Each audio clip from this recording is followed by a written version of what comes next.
I am a mother pheasant plucker. I pluck mother pheasants. I am the most pleasant mother pheasant plucker to ever pluck a mother pheasant.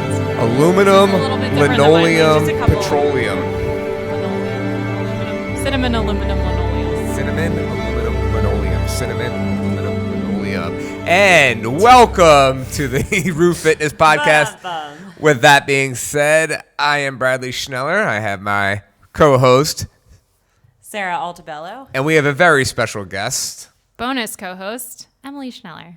Speaking to the mic, Emily. Yo, that's what I deal with all the time. So, I always tell you got to act like you're swallowing the mic. You say you have to deal with it, but we also have to deal with it. Okay, that's true. That's a fair point. All right, so on our show today, we have an important message for everybody. It is about nutrition. It's been a while since we've done a nutrition cast. And probably the 800-gram challenge. That was the last one. In January. And I just finished my nutrition certification. Woo! And Emily will be turning on my link soon so I can accept some clients. That'll be a whole world of fun. Can we talk about that for a little bit? Yeah, go ahead. What did you think, of the process of getting certified? I loved the process. I thought the process was excellent. The course that we took, the precision nutrition course that Sarah already took, and you're now on your level two, which is a year-long process. I really love how they presented the information. It's a lot of stuff that I already knew, but also they give it to you in a way to be able to go forth and teach it, for one thing, and then also just present the information in a different way. And like I always talk about this where, and I talked about it in some of the racism podcasts, it's sometimes people use the wrong word to get a point across or describe information, or if you're trying to, maybe what you say or how you teach about nutrition has validity behind it, but it's how you present that information that really is impactful. Mm-hmm. And I think that's what precision does, is they give it to you in a way that is really impactful and allows you to present that information forward. Yeah. So, I've been a part of the Precision Nutrition Facebook group and part of all of the nutrition coaches that are certified. And something that I keep seeing over and over and over again is sometimes these people have multiple certifications. And the thing that they love about Precision's approach is it's not just about the science of what food is doing in the body and how the Krebs cycle works. And there is that, right. But it gives you a methodology to help people make sustainable change, where the other programs, it was just here's the science, here's what's happening, here's kind of how you should think about nutrition, but not how necessarily to coach somebody to change their behaviors. So the other thing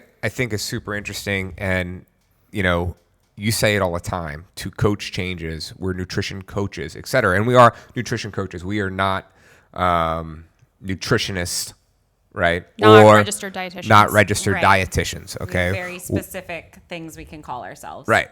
But what precision does is it really teaches you how to coach. Yeah. And what I mean by that is there's a lot of people on nutrition programs all over the country that will just cram information down your throat. That, or just say here's a meal plan, or you know what I mean? It's a template for somebody to follow that has the potential to get people results. Yes. Mm-hmm. But at the end of the day, I know my goal for my clients and the way that I coach is to help people make sustainable change so that they won't need me forever. And I've listened to enough of you coaching and Sarah coaching to know that with Rue, that the goal is for the client to come to the conclusion on their own. Yeah. So it's, you can give them the information real quick, okay, but that's not helping them. It's helping them to assist them to arrive at the point that you want them arrived to. And that's really what separates us from a lot of other coaching programs out there. Yeah, I actually had an initial consultation this morning with a client. She signed up. But when I asked her the question, what do you expect of me as your coach? She said, I really want to collaborate on a plan together. Beautiful. And I'm like, that's amazing. That's a great way. I mean, so many people just say accountability to start, but to have that mentality is really great. And I think the difference between just giving someone a meal plan and the way we coach is helping them understand all of the whys behind everything. And if you don't understand the why, you don't really understand why you're doing it. And if you don't have any connection to why something is good for you or why you should be doing it, it's not sustainable. You're just doing it as long as someone tells you to. Yeah. And I mean, I just had this conversation on Saturday where I would say that I've had 10 serious years of effing with my diet. Like doing all kinds of stuff, paleo, I did carb backloading which was stupid because I didn't have the right like knowledge behind it or the how, or the full picture. I'll say the full picture. I did keto for a little bit, which worked, but I didn't have the full depth of it. So, I might have taken it a little far, or like I did it for too long, right? Like it's good as a reset or a very short amount of time, because it is not a diet that is great for most people. For some, yes. Not for most. But what I meant, is that I did all this experimentation. I had all this information behind it and years of doing it. And it took the course to connect. Put all the pieces together. To connect the dots. Yeah, I'll say that. So precision kind of breaks people into, I think it's just 3 levels. You have level 1 clients, level 2, and level 3. And you are supposed to treat every person that comes to you as a level 1 until they prove otherwise. Habits, right? And what's interesting is I don't know how y'all feel, but I think generally the 3 of us went in with kind of level 2 knowledge, absolutely, but not necessarily all of the level 1 habits, right? And so we all learned a lot. And you say you experimented for like 10 years, but for those of you that don't know, Bradley would come in early and do some studying, knock out like a chapter, take the test, and then do his small group training.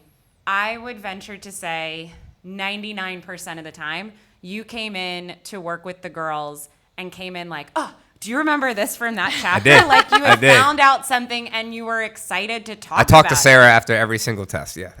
Yeah. Sure. Every single time. And this is coming from someone who had spent 10 years thinking about nutrition as more than just food. I mean, I think that is normal for people to go through lots of things and try lots of different things to reach their goals. I know whenever I talk to people and I'm like, what have you tried before to reach your goals or for weight loss or whatever, they'll reel off a list of a bunch of things. And they'll think that they're like worse off because they haven't succeeded or that they're back in this chair again. And ultimately, I think that is such a good thing. Like we have some data, some things that worked with some of these programs, some things that didn't work for some of these programs. And now as a coach, I am able to piece together like what worked and what didn't work from these various plans and put together something that is custom to them that will work. Yeah, I was talking to one of the other Stacked coaches, Claire, on Saturday, and I mentioned how because she's experimenting with counting macros now, right? Because I'm Claire's coach. Yeah, you're Claire's coach, Yep. and Emily's coaching me a little as well right now. And I've had other coaches in the past. And I've coached Sarah too. Right.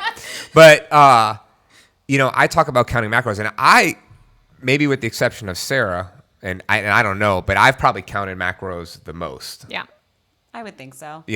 Or done it the most. And I'm very well, experienced in weighing, and I give Emily tricks. Yeah. On counting macros still, especially with recipes, because that's a tough one. Mm-hmm. But what I realized, and I was telling Claire, is I would say that macros is like the thing. You have to do it. At some point, everyone needs to do it because you need to see. You learn a whole lot. You learn a whole lot. And you learn what your plate looks like. Yep. Right? And what I really think is macros is like that check where it's like, let's come back to zero, or let's come back to the center. Because you'll do it and, however long you need to do it to sustain that habit or see what your plate looks like, and then you can stop, and that will stick with you for a certain amount of time. But the further you get from that period of counting, the less your plate starts to look like it should, right? And I think every now and then, 2 to 3 times a year probably, you just need to do it probably for a week or 2 weeks just to get you back in check, and then you can get away from it again. But now after, maybe my 5th or 6th sustained like big chunk of time counting macros combined with the course, I can really see what my plate looks like. But also, and Emily has helped me with this a ton, about almost every single time I eat, whether it's a snack or a meal, having a balanced approach. So I kind of keep an idea in my head of the percentage or fraction that should be fat, carbs, and protein. And that's even with snacking. Like, guys, ask Chelsea about my post-workout meal. I have one at the gym. People try to avoid me when I eat it. It is normally stinky. It's I stinky. tell him to go eat it in his office. And I try not to eat it in the office because We share an office, so that's not pleasant for me. It's a can of sardines, an apple, and a banana. So I try to get a little bit heavier carbs. Post-workout? For the post-workout, I get my protein and a little bit of fat because it's, I get the omegas from the fish, and then it's in a little bit of olive oil as well. So, but the reason I had to switch to that post-workout and a more balanced approach is because my big problem, and I don't mind sharing this, is I do really well. I fast every morning, and I fast every morning because I am not hungry. It's a choice that I want to eat when I'm hungry, and so that's what I choose. I don't like to eat, and I've become accustomed to working out fasted, and I actually find that I perform really well when I work out in the morning fast. Now, afternoon's a completely different ballgame. Right. I have to eat before I work out in the afternoon. So I would find that in the moment that I maybe coached my last class or worked out at the gym in the afternoon to when I cooked dinner, I was probably consuming about 2,000 calories. And that was before I ate dinner because it was just like a free-for-all of food. I was starving. I was eating unbalanced snacks or meals, and it was just like one thing after the other. High fat stuff, because you would go for like the salami and the cheese and salami and the cheese. So yeah, I mean, you would come in and be like, "Let me tell you what I had last night when I got home." I was like, I can't keep up with that list. Yeah, and it's such a simple tweak, like, because I think it took me saying, "Why don't you bring something more balanced and incorporate all 3 macronutrients?" before you even get home, if that's your trigger and you're starving by that point, eat before that, just balance out the macro. And then when you get home, you don't even find the need to snack most days. Yeah, I don't really have that problem anymore. And if I do snack when I get home now, it's like 2 pieces of deli sliced turkey and a satsuma. Beautiful. So I don't know where we're going with that, but things I learned. Yeah. Well, and like you said, the importance of counting macros, being coaches, it's good to go through all of that because you're never going to be able to coach someone else how to count macros if you haven't done it before. Yeah. I will say this. If you guys are listening right now and you're like, oh, I need to count macros, there's a lot of shit you need to do before you count macros. That's what I was just about to say. Like, a lot of other habits. It's not a place to start, ever. Right. Like, keep in mind, I am someone who has been involved in fitness and nutrition for a very long time. Okay.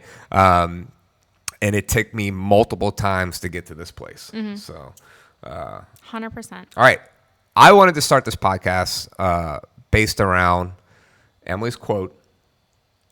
It's not hers, but she found it. Working out is for wellness, not weight loss.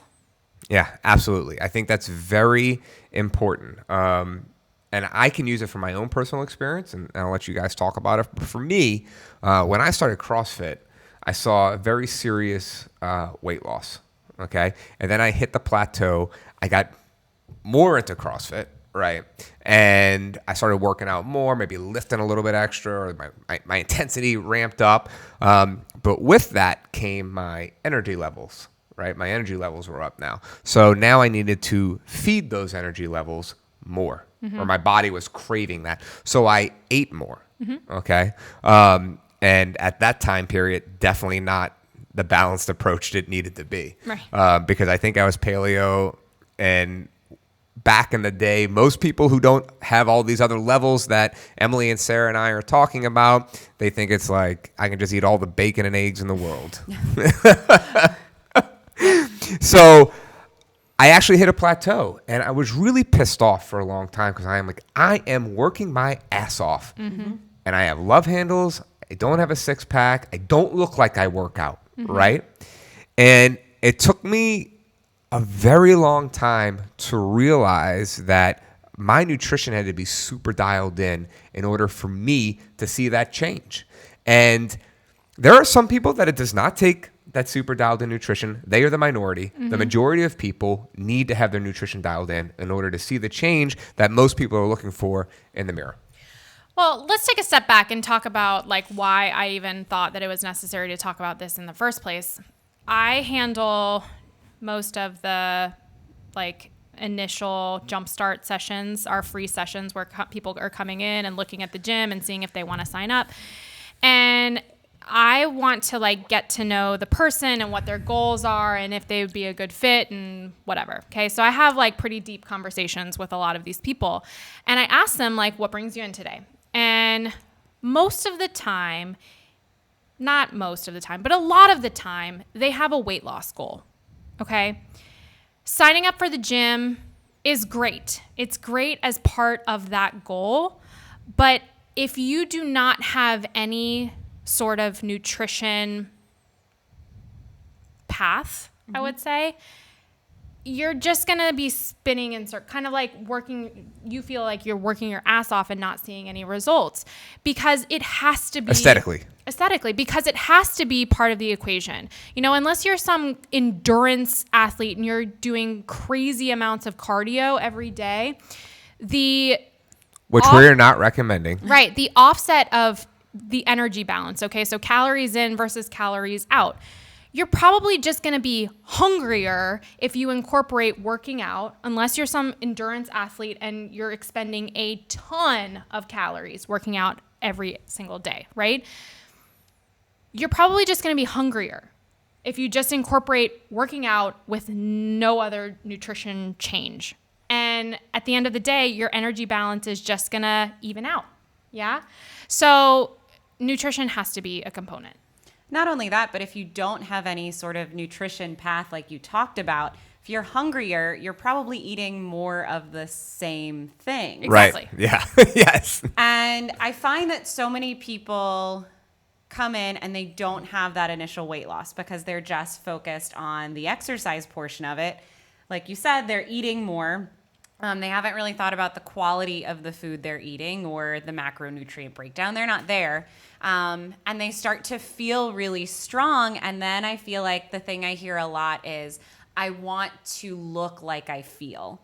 So they are fitter. Their wellness has improved. Yeah. They can touch their toes. They don't hurt playing golf. You know, they can do all of these physical things they couldn't do before. They are stronger, but the weight loss isn't there. Yeah, I could say this is, here I am at 36, about to be 37 here in 4 or 5 months. And, you know, I've been doing this for a decade. And now, as in right now, like in the last 3 to 6 months, I feel like I look as how strong I am. Yeah. Or fit. I feel like I look how fit I am. Yeah. I am going to give you a hard time. So I will be 30 in 2 days, and Bradley has been saying for months, like, I am going to wake up on Thursday and just feel my body breaking. Like, I'm going to hear the creaks in my spine. I think I'm in Sarah's head on this, because other people are telling her that too now. But it's, I have to laugh because it's like, I feel better than when I was 20. Like, I probably had more injuries and stuff then. I was super active, but I ate like a garbage can. Like, I was telling one of my clients today, I was super active between going to NOCA and having movement classes there and dancing like 2 to 3 hours a day, 6 days a week. I ate whatever. Lunch was almost always either Burger King or a bagel. Almost always. And I was teeny tiny. You're a machine now, Sarah. But like how I ate from 15 to 20, like I was injured all the time. Like I was fit and I could do a lot of cool things. But like I also, looking at that time in my life, that's where most of my injuries happened, were my early 20s. And now I think about the last 5 years and how I've been eating and training. And I'm like, you know, from 20 to 30, I feel like I'm in way better shape. I mean, I'll be 35 in a couple of days, and I feel like Bradley is telling you these things because Bradley, if Bradley's shoulder feels funky, he'll do like 100 handstand push-ups the next day. I'm also just like giving y'all a hard time because insert like, the rock gif right now, okay? I'm not freaking out about it, but I love that everyone else is preparing me for like my epic downfall in 2 days. Yeah, I will be mid-30s in a couple of days, and post 2 pregnancies, and I feel the best I've ever felt in my life in terms of like my joints and everything too. My shoulder gets cranky every now and then, but one of the reasons that I'm I want to support this or a big believer in what you just said with the fitness is for wellness, not weight loss, is because I feel like a lot of people get involved in the type of fitness we do, and it's fun. We all have fun doing it. Like, it's a stress relief. We become healthier doing it, okay? Mentally and physically. Right. But they don't understand the fitness is not for weight loss portion. And so they correlate the two. So now goals change in their head because they realize how difficult it is to actually hit that initial goal that they came in with, which is weight loss or looking X in the mirror to themselves, or whatever that might be. And so now it's like all of a sudden, well, I want to become the best fitness person, the best exerciser I can be. And now it's all their goals are pushed towards that. But that's on another spectrum altogether. Like, and I don't want to get into that because that's not what this podcast is about. But don't change your goals because they're hard to attain. Like, why keep moving the field goal post? Let's come back to what you're trying to do and maybe just make a couple of swaps here and there, get some guidance and go after it. The beautiful thing about focusing on nutrition in conjunction with fitness is that once your nutrition gets dialed in, like kind of like Sarah was talking about, like she feels better, she is less injured, and you know what I mean? Yeah. It can translate to improving your fitness as well. Losing Absolutely. that weight, eating for wellness and not just to achieve. What was one of my goals in our nutrition consultation? My initial nutrition consultation. I don't remember. Damn. You have like put 9 me on the spot. clients. I have notes on everybody. You talked about performance. Yeah. Okay, guys, I'll just tell you. It was to increase my 400-meter time, and I wanted my Oh, yeah. Okay. Thanks. Duh. Now I know where I am on your priority list. But it's to decrease my time or get faster in the 400. And, I'm at a place where, like, I'm sure my technique can get a little bit better. Gerald can tell you that. I can keep training. But with running, there's only so many factors that can go into it. Before maybe you get injured, right? And so, like, what are some things we can change to optimize my potential without getting injured? Well, nutrition's one of them. Yeah. If I'm a little bit lighter, if I'm a little bit leaner, still with the same power output, I can run faster. 100%. And that's the same thing with, in the gym, jumping, lifting, gymnastic stuff, pull-ups, all that stuff. People don't realize, like, with pull-ups, it is a mathematical equation. Yeah. You have to have X amount of muscle strength relative to your body to your body weight. Yeah. Right. And that makes me think of really know your goals and what is important to you. Because someone who's coming in here and wants to hit a woman who wants to hit a 300-pound deadlift, but also wants to hit a pull-up in the same year, like, chances are you can just pick one. Right. Not that In you that can't first year. accomplish In that first year. both, Yeah. But at the same time. Right. Like, they're two very different things. Yeah. Yeah. Let's talk about resistance training versus endurance training, like you're running and stuff.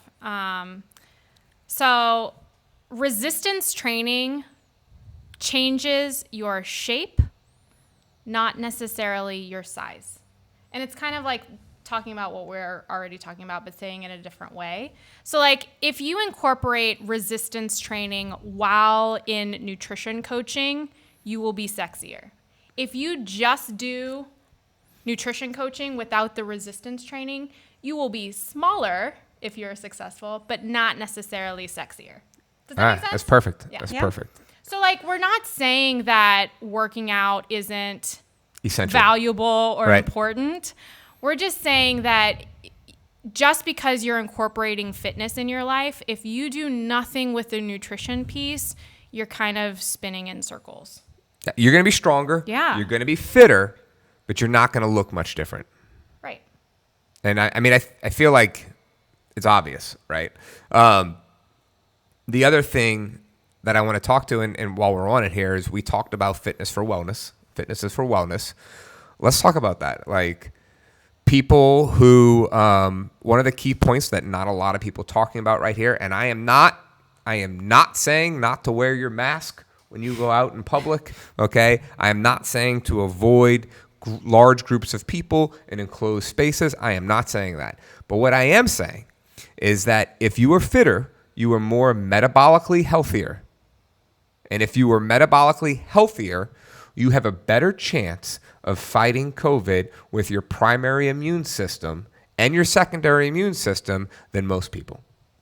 Even if you are obese. Even if you are obese. So if you're looking at the comorbidity rates and you look at underlying stuff with that, if you take someone who is fit but also morbidly obese, they have a better chance of fighting off COVID than someone that is just obese.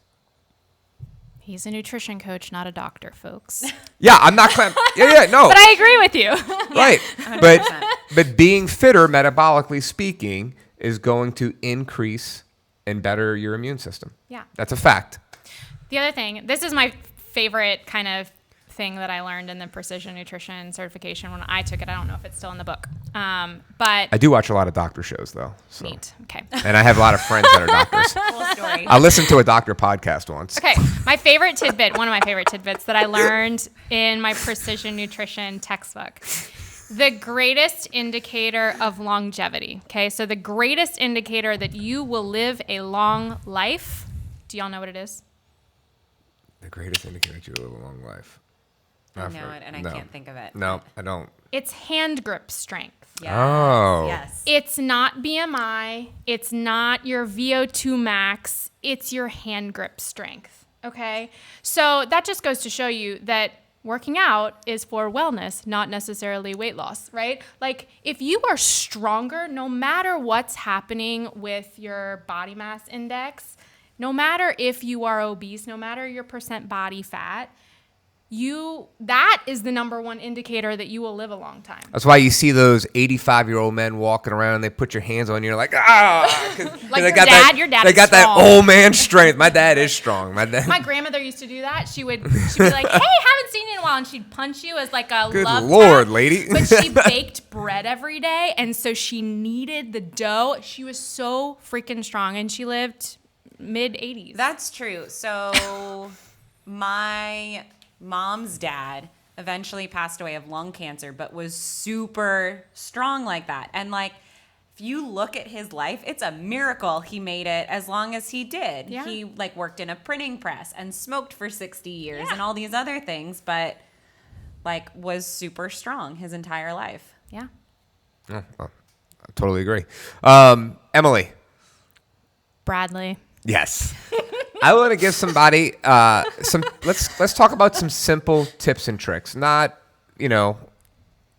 anything that's super difficult that needs a coach, but what are just, let's say, 3 changes that people can make at home right now? And let's not talk about the stuff that everyone knows, like get rid of soft drinks. You should be drinking 0-calorie drinks anyway. Well, some of these are duh factors. Like nothing that I say in a nutrition coaching meeting, people are like, oh my gosh, I never knew that. Like it's stuff that people know.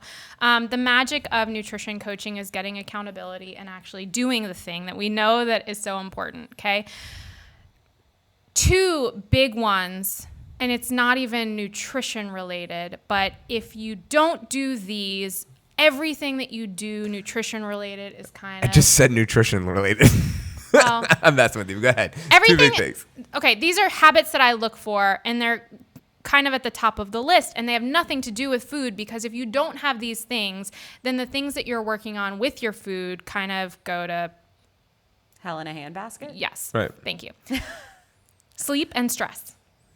We talk about that all the time, right? Can I attest to sleep right now with COVID? So I would say pre-quarantine, I was getting 5 to 7 hours of sleep a night.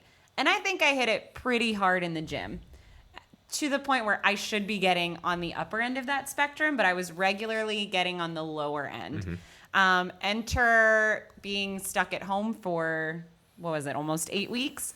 And I was getting 7 to 8 hours of sleep every night, and I feel so much better. You would tell me like how much better you would feel in your workouts, all that stuff, your energy levels. I honestly, now I'm like 7.5 hours of sleep, and I feel so much better. I'll say this for you though, like being around you, and I mean this in all sincerity, is that you seemed very stressed all the time prior to COVID, and now. You might be stressed, but I don't see it. You know what I mean? Like your anxiety level might be a lot further down. Yeah. I mean, the big things that you just look rested. Yeah. I was meditating and sleeping 7 to 8 hours a night every single day. And I'm not regularly doing the meditation every day. I'd say maybe once or twice a week just to kind of help keep me centered. Yeah.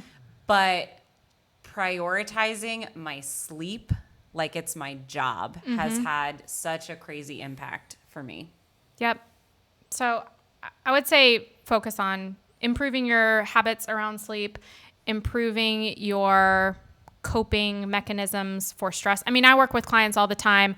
They'll have a major life event while they're working with me, and all of a sudden it's like, poof, all of your struggles are gone. It's like, oh, I switched jobs and I don't have to deal with my mean boss anymore that's stressing me out. And all of a sudden, like, their nutrition just kind of self-corrects, because they got that stressful thing out of their life. So speaking of stress and eating, and this is not stress eating, but this is eating while stressed. It took us a while to figure that out. So for me, I had a situation where I basically felt terrible after every meal that I ate. I originally thought it was too much fat, which I was eating too much fat, but I cut that out. And then I was still feeling bad. So then we thought it might be I was eating too fast. So we fixed that, but I was still feeling bad. And then Emily had me do this, and I've done it ever since, every single meal. And for whatever reason, like, I don't know if it's cooking or trying to manage everything around me or hurrying up and cooking to trying to eat. And the witching hour with the kids. Yeah. Like, I don't know what it was, but I was eating in a stressed environment. Yeah. And so Emily just said right before we sat down one time, she goes, I want you to take 3 deep breaths before you start eating, before you put anything in your mouth. And oh my God, that did it. There you go. And I've done it ever since. So there's a tip for you. Yeah. If you want to try it out there. It allowed me to just chill a little bit while I eat. It actually helps with eating a little bit slower. Yeah. And I just felt, I don't know, cleared, ready to go. Yeah. Interesting. So, Sarah, anything to add? It's just also a reminder that stress does crazy things to your body. And sometimes we do the best we can to manage all of them, but some of us are in situations where we cannot control some of the stressors in our life. And that, I think, is the most optimal time to focus on your nutrition, because the body composition goals might not happen. Right. Stress freaks your body out. Yeah. But that is more than ever the time to keep moving the needle towards wellness. And working with a coach too, because stress is relative, right? Like you put me in somebody else's life and they're just fine. And, you know, me though, perceiving all the things that they have to deal with, that would stress me out. You know what I mean? So you have to look at stress, and it's not just a matter of what is happening in your life. It's how do you perceive it and how do you cope with it? Yeah. Yeah. Awesome, guys. So shout out to all our shift workers out there. You have it the hardest. Man. So I can't. Thank you. yeah, thank you. Cool. So Emily, if people need nutrition help, where can they go? Right now they can go to our website, rue.fitness. We have a drop down for nutrition, and you can select individual nutrition coaching in the drop down, and you could hit schedule initial consultation, and you can choose the coach you want to work with. Awesome. Your link is coming, Bradley. Oh, great, y'all. Look forward soon to a it. website near you. And I will coach guys and girls. The Joe Burrow. I will be the Joe Burrow of nutrition coaching. You heard it here first, folks. Emily is the Joe Burrow of nutrition coaching. Sarah is the Clyde Edwards-Helaire of nutrition coaching. Maybe I can be a wide receiver or something. I don't know. We'll see. We'll see. We'll see how that Bradley can be the mascot. goes. Okay, Em, thanks. You can be the cheerleader.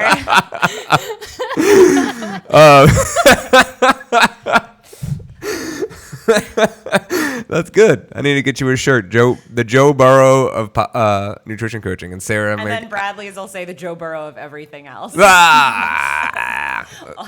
you're not getting a Clyde Edwards-Helaire nutrition jersey now. I'm still waiting on a Dancing Clean shirt. It's coming. I don't even know who that is. Oh. Bless. You're pretty. Clyde who? Edwards-Helaire. Who is he? Stop. We're getting a divorce. I've Stop literally never right heard that now. name. Oh my God. Okay. I can't. All right. Sarah, where can people find you on social media? Facebook, Sarah Waldman. On Instagram. What's your last name? She's got 3, y'all. 2? I don't know. On Instagram, I am at Where's Swaldo. I love it. I love it so much. I thought about changing it like a year ago, and I was like, why? Oh, I love it. I love it. It's so it's my All my favorite. friends in high school started calling me Swald. I like So. Swaldo because it's like where's Waldo, but where's Swaldo? Oh, is that why it's funny? Emily, where can people find you on social media? Instagram at Emily_Schneller, I believe. Just search Emily Schneller. You'll find her. All right. And I am at Bradley Schneller on Instagram. You can find us at Rue_fitness on Instagram. Make sure you rate, review, and subscribe to our podcast. We are on all the networks. All the things. All the things. And we look forward to seeing you guys next week. Peace. Bye.